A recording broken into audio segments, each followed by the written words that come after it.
Possédé par un djinn à Bandoukou.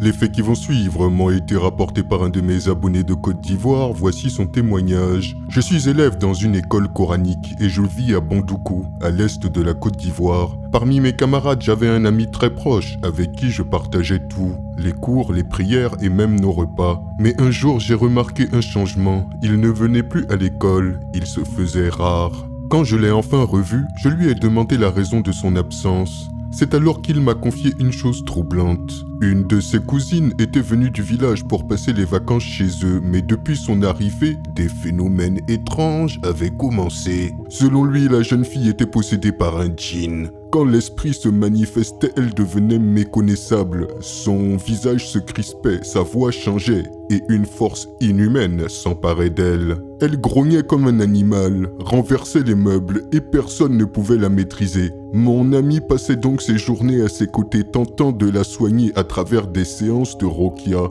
des prières de délivrance tirées du Coran. Poussé par la curiosité, j'ai voulu voir de mes propres yeux ce qu'il me disait. Le jour où je suis arrivé chez lui, la cousine était assise dans un coin du salon. Dès qu'elle m'a aperçu, elle m'a appelé par mon nom.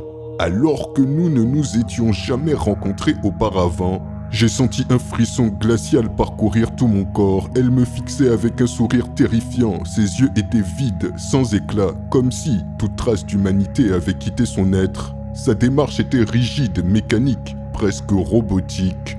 Mon ami et moi avons alors commencé à réciter des versets du Coran. À chaque mot, la jeune fille se tordait de douleur, poussant des cris inhumains. Puis, une voix grave et rauque s'est fait entendre à travers elle. C'était le djinn qui parlait. Nous lui avons demandé pourquoi il tourmentait cette jeune fille. Il répondit qu'il avait été envoyé par certains membres de la famille, mais qu'en vérité, il était tombé amoureux de la fille. Le djinn révéla aussi des secrets que personne ne pouvait connaître. Il expliqua que c'était à cause de ces mêmes membres de la famille que la mère de la fille n'arrivait pas à se marier et que le père de mon ami était brouillé avec son propre frère.